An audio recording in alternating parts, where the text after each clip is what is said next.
welcome to my podcast, Alex. This is a new episode of Sunshine of Your Life, and I'm my happy. Life. Cool. Sorry? Sunshine of my life, yeah. Yeah. Sunshine of Your Life. And I brought you to the microphone today because I feel you have a lot of interesting information to share with our viewers, and I'll let you take it from there. It's a good thing going, is what you're saying, yeah. I agree. It is for me, but not necessarily for everybody else at the moment. Well, I had some questions recently come up in my mind about understanding the difference between unity and duality. Do you have an explanation for that? I do. Okay. Okay, probably picked the two biggest subjects. Okay, but they're straightforward.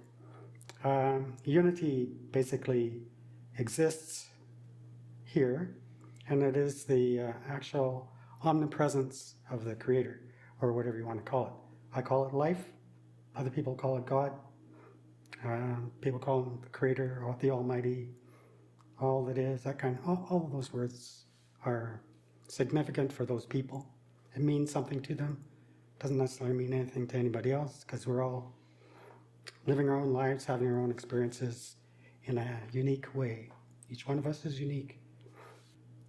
So unity is the basic foundation of reality, because it is reality. Duality is illusion. Okay, it is actually what was created by the Creator to veil unity so that we could have free will. Okay, because otherwise unity is we're following God's will. Okay, we are directly connected with the Creator, and our inspiration in unity is we're following the will of God. Our inspiration comes as the will of God, and we're doing God's will. How do you become aware of whether or not you're in duality or unity? Like, what are some markers? I'm getting there. Okay. Okay, unity, you don't really have to worry about it because it doesn't appear to be our reality, right? Although it's the background and it's the underlying essence of creation and everything beyond creation.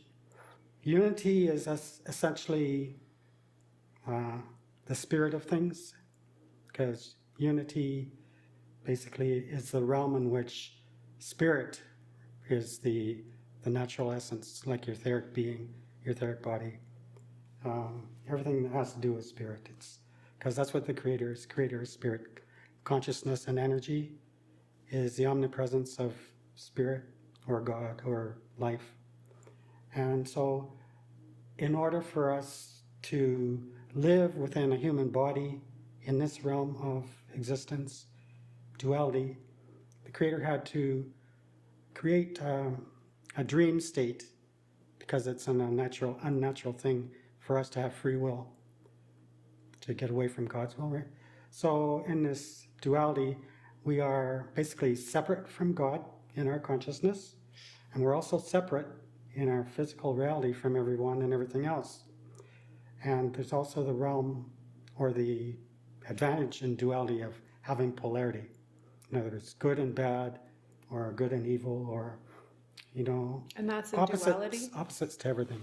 That's in duality. It's only in duality. Okay. So that is the sort of nature of reality as human beings see it, because we're here for the purpose of finding out who we are, finding out what our purpose is here, finding out what we are. So if you know who you are, what you are, and what your service is, or how you serve, you're already rolling, right? Wonderful. One of my biggest services to the world or to the community at large, I'm very passionate about helping others to... feel good. No, not just feel good. Happiness was my mission for quite a long time. I was like, everybody be happy, let's go. And working on just bringing up my own levels of happiness. But I'm happy now. I'm a very happy person, but I'm trying to think of the word. It is awaken. So awaken your natural abilities to heal yourself. Right. So whether that's body, mind, breath, which is spirit, body, mind, emotionally, soul, right? So Body, mind, soul, spirit. body, mind, soul. Well, what's the difference between soul and spirit? Your soul is individuated. It's the next level of consciousness above ourselves, our human consciousness, right? Okay. And it is also a record of our emotions, record of our life experiences, which is an emotional record, because that's essentially what we're living, that is the most valuable thing to the Creator. So it's our soul record, is our record of, I guess, how we're feeling each lifetime, and we do have many lifetimes, thousands of them. Cool. So our soul is our emotional resonance with what we carry within or around us, or an emotional imprint of We said who we resonance. It's not. Not so much. It is part of us, but Right. we sort of have to invite these things into our reality. We have to invite our soul, or what we call our higher self, and also our spirit self. We have to invite our guides. We have to invite all these ascended masters, all the angels. They all exist, but in our first experience of duality, really they don't exist. We have to find out from other people, from our own experience, that there are things that exist beyond our physical reality. Yeah, I've been indulging in a lot of angel therapy in the last 3 weeks or so, and I am just astounded by how much help I'm getting, and just from asking and bringing my awareness to the angels. So that's pretty new business for me. And so, Alex, you consider yourself a student of life. That's right. I'm wondering, where do you draw the majority of your information from? Essentially, it began with research. Occasionally, if I'm in a group setting or something, if a conversation is, somebody mentions something about any of the spiritual realm, or taking a vision course or something, like different courses. There are people that have been here before us, so they are a wealth of information. Right. And I belong to something called the Tibetan Foundation in Vancouver, which was a subset of the Tibetan Foundation in Phoenix, Arizona. Okay. And what they did was they had people that could teach people, individuals like myself, to channel. So I learned that we channel all our abilities, all our talents.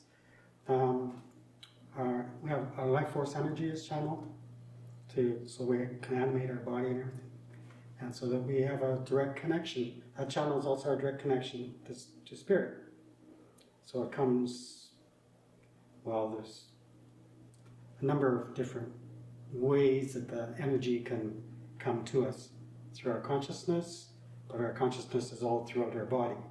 So we have a heart center that is a brain center as well. It's like every part of every organ everything in our body is aligned to a greater state of being, which is, the Christ consciousness within us, or divine consciousness, and also beyond that into spirit. Okay. So I've spoken to you about this before, and you've also referred to it as your divine or higher self or true nature. Is that the same thing? Divine self is the self that is within you. It's also called Christ consciousness. Right. And your higher self is an aspect of the self that I am as spirit. The higher self is the spiritual aspect of it also. And the soul is also spirit. Everything. We are the only part that is physical. Okay. Abraham, who Esther Hicks channels, has said that we are the leading edge of all creation. In other words, we are the means by which the Creator that views or observes our reality observes through us, right? through our consciousness, everything that we are creating for ourselves essentially is new. So all that information goes back into God consciousness, which is the overall consciousness of everything. It's the omnipresence of all that is, all life. That's why I call it life, because the omnipresence is life itself, and it is infinite, eternal, unlimited. So is this what you would say, like, how you believe life really works? You were claiming... Life works from the higher realms of spirit into... This is the lowest third dimensional realm that anything can really exist as a form within, right? Okay. First and second dimensions are basically not fully habitable, I guess. You were saying that where you've drawn your information from the past has been various... My surroundings, in other words, people in my surroundings. Nature, my intuition, which is from spirit, and also my own experience, like what I know is we were given the idea of being, doing, and having, right? Being always comes first. It's the feminine aspect. It's like our state of mind, no matter what it is, creates our state of being. So they're connected just like that, right? Our state of mind creates our state of being, which in turn creates our experience and our state of reality. Everything works. It's divinely orchestrated, and we're not doing anything except directing our experience. Everything that involves livingness, our life, and no matter what way we're using it, we have a life essence within us. We express that essence, and we experience what we express. So that's sort of the three elements of life. But there's also life goes on from here to here to here to here. It's always present. You can call it past if you want, but you're meant to forget the past because you're living here and now. You're supposed to be in the present, to live your life to the fullest, to enjoy it as much as possible, to play. Forget about work. Play with everyone and everything because they're here to play with you. All the animals, like there's no reason to fear any animal because we're beings of love. Right? But when you get into fear, then you're asking for it from everything outside of you. The animals will sense that fear and they basically destroy what doesn't fit in life. Interesting concept. So I've been getting the message a lot lately from my sources of information that, like you were saying, in the third dimension there's good and bad in duality. But there also is that philosophy that there is only love. That's true. Right. There is only love. But that's the nature of the feminine aspect in the Creator's realm of consciousness. Like there's the intellectual aspect and the love aspect. The intellectual is the masculine, the love is the feminine. So those two come together within the Creator to formulate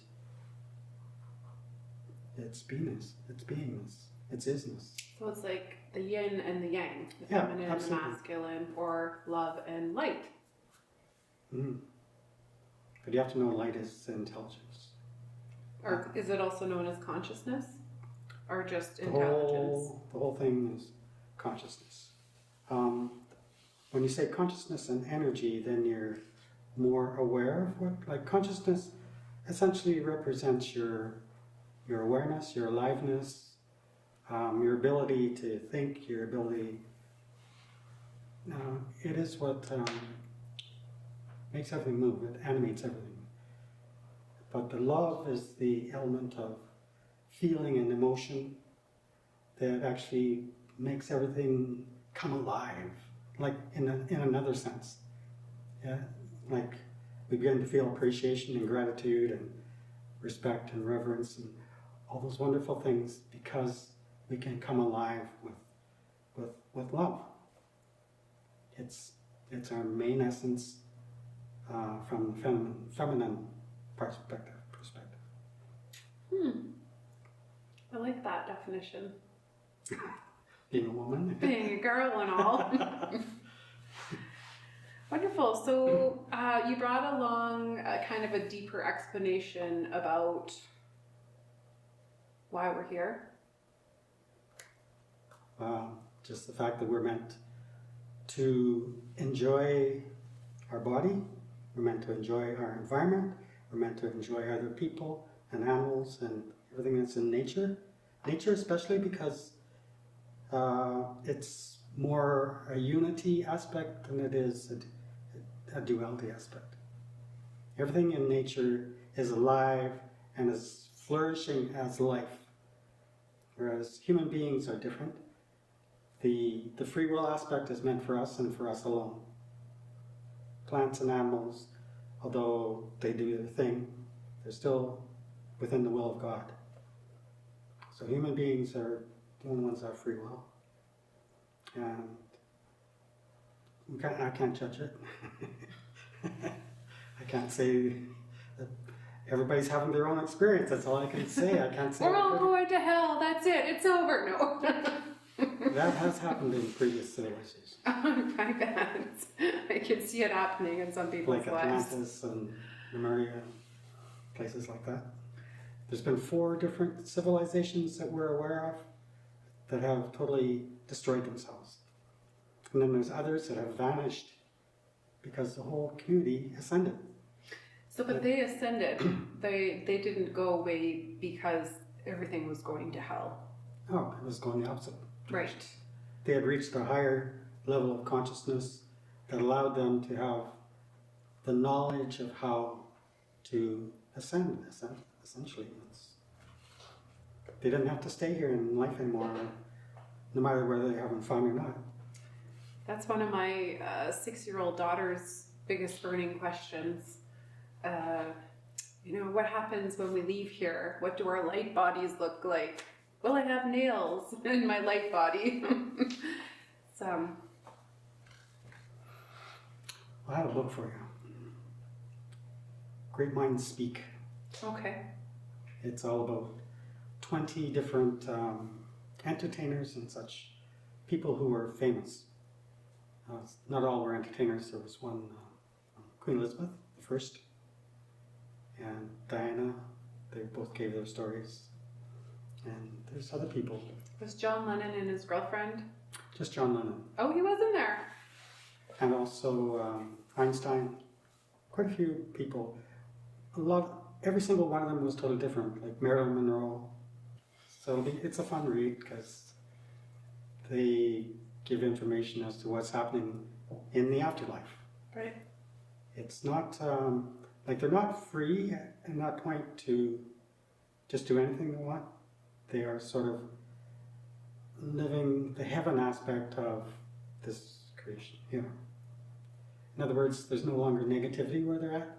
They're just totally enjoying themselves, which is what they were meant to do here. But they obviously didn't know who they were. They didn't know how to, a lot of them being entertainers, they were having a good life according to how people saw them, but being so much under pressure of no privacy, being expected to be there for people all the time, that kind of thing. It just, like Marilyn Monroe committed suicide, right? And Elizabeth Taylor, I don't know how she died. But. And so this is all of their philosophy of life prior to leaving, or did somebody channel their information after they left, or was it somebody reflecting on their lives, knowing that they've ascended, is what I'm wondering. The essence of this book, Great Minds Speak, is channeled by Tina Louise Spalding. She's a channel who lives in Salt Spring Island in the Lower Mainland area. And she just learned to be a channel. Her main channel is a being called Ananda. It's actually a combination of beings. It's an energy, like a consciousness and energy. And she channels that being, and this being provided this opportunity for her to channel all these other people who wanted to tell their story to humanity. They had a great desire to channel through Tina and tell their story. And it's very enlightening. It will be for especially for people who have no idea what spirit is. Or, like, there is no death. So they only transitioned from this lifetime. Some of them not so well, and they spend a period of time in the afterlife coming back to their reality, like who they are really and what they're doing, what they were meant to do here and what they're doing there now. It's, so they're really happy right now, being where they are. Basically, because it's an element of total love. It's a reality of total love. There's no negativity whatsoever. Well, we're not there yet because I definitely still see negativity in my reality, so. Okay, so something I did want to mention was that everybody does create their own reality, and it's created from their thoughts and beliefs, their attitude, their demeanor, the kind of judgments they make, if they do make any. Most people do. And their actions, whether they're good or bad, whether they tease people a lot or fight with people, that kind of thing. Or have an opportunity to go to war and they just love to go to war. And then they discover after they get back that they have PTSD, post-trauma, something or other. Stress disorder. Yeah. So they may have liked it before, but they certainly won't like it afterwards. So we create our own reality, and we do it through our thoughts. Everything is created.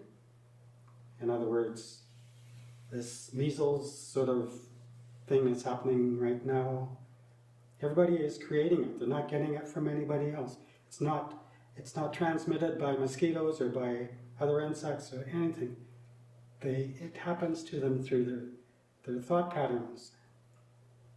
And even if they haven't thought of it for themselves, once they see somebody else has it and they have a fear of it, they're attracting it. Whenever you bring fear into a situation, you're ignoring, you're denying your love. Your love is your protection, it's your power. So if you're a loving being and you're in the world and the ideal is to love everybody unconditionally, well, a lot of people think that's very hard to do because they have judgments upon other people and even on themselves. I know you can love everybody and everything once you know who they are. Okay? Like I can say, I know who you are, I know what you are, I know how you serve, and it means you're present here in the omnipresence of the Creator. You're present here to live your life as a human being, and you're present here to discover who you are. I can say, I know who you are in truth, I know what you are in truth, I know how you serve in truth, and then I can say, you're free, you're free, you're free. When you know the truth of how everything works and what you are free to be your divine self within your human body. And you will love everybody unconditionally. Alex, I feel like you just cast a spell on me. So you brought along some information with your boards. Were you wanting to go over a few of those with us tonight? Okay, this is supposed to be a window into the omnipresence, and you'll see that it's light color. It's actually supposed to be a dark color because it's we're supposed to be looking at a void which has no light in it, and it is essentially where scientists say that nothing exists, but consciousness and energy exists within this void. It's a void there. And so scientists, in a sense, are not knowing the absolute truth. They're still discovering. They make theories and then they try to prove their theories. So this void, if you look at the heavens at nighttime, you see the stars and everything, and that essentially is the void that we're looking at. It's we are actually in it, but that's a picture of it that we can see with our own eyes. Right? So what is within the void is our potential as life itself. So this is the Creator's omnipresence. He has said to Moses that I am that I am, and it is life itself, and it's pure self-awareness. It's eternal and whole, it's all that is, and divinity. It's spiritual substance, infinite oneness, and it is the void, which is life's potential. It's a state of being before, it's a state of rest, it's a state of being before any desire for livingness is said that the Creator wants to be. I am being. And all that is in form and creation. I am being all that is. So the Creator has created all that is in form and creation. And part of it was through us. And so it's all consciousness and energy. And it's before thought, before desire, and before intention to become all that is. So the one element of life is the Creator. I am the Creator. Now, it was said it's before thought, but thought exists as a potential. It's the main thing that exists in the void, because it's what the Creator draws from to bring into consciousness and to then express as a creation. Okay? Okay. This is the way the void should have looked, with a dark space, but this is also a window into the omnipresence. But this is after the Creator's first creation, which would be Himself, itself diversifying itself into an infinite number of points of consciousness and energy, which is basically light, love, and joy, and perspective. See, when you diverse yourself, you become a point anywhere in infinity, and you have a perspective from that point on behalf of the Creator. So the Creator has an overall perspective. He also has a perspective through each individual point of consciousness. Wow. My New Year's word, I chose a one-word theme for 2019, and my word this year is perspective. It's a good word. I hear that word, or I read that word at least once a day. At least once a day. Every day. What are we moving into month 3? Because everybody has one. And you cannot give it to anybody else.